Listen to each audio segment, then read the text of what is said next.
नमस्कार दोस्तों। मैं ऑलवेज विकास फिर एक बार आपके सामने हाजिर हूँ एक गंभीर विषय पे अपने विचार रखने के लिए। हो सकता है इसमें कोई आपके मतलब की बात निकल आए। जी हाँ, विषय वही है घरेलू हिंसा और उसके प्रति जागरूकता।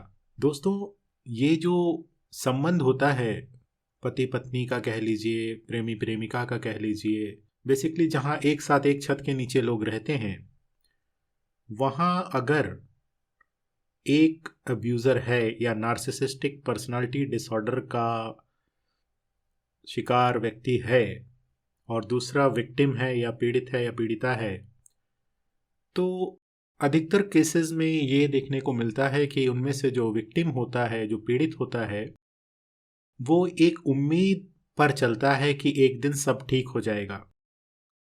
जी हाँ, एक बहुत ही गहरा विश्वास, गहरी उम्मीद। मैं उस विश्वास के खिलाफ बिल्कुल भी नहीं हूँ, पर हाँ, आपको ये ध्यान रखना चाहिए, अगर आप पीड़ित हैं, आप सुन रहे हैं मुझे, तो आपका विश्वास बेवकूफ़ी ना बन जाए कहीं, इस बात का ज़रूर ध्यान रखिए।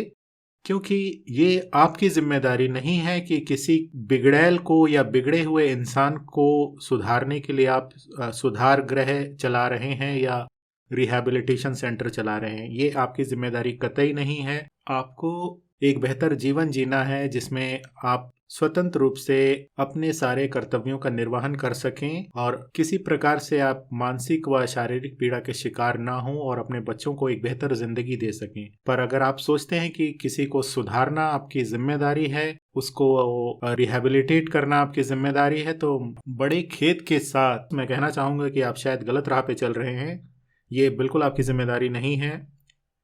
एक दूसरे का ध्यान रखना जिम्मेदारी जरूर हो सकती है, पर किसी की बेवकूफ़ियों को, किसी के अत्याचार को बर्दाश्त करना असल में मुझे नहीं लगता कि बड़ी उम्मीद भरी चीज़ है। इसमें आप डार्कनेस की ओर ही जाएंगे, आज नहीं तो कल, क्योंकि आप खुद जानते हैं कि वो पैटर्न रिपीट होगा, ज़रूर रिपीट होगा, होना ही है, क्योंकि ये पर्सनालिटी डिसऑर्डर ऐसा ही है।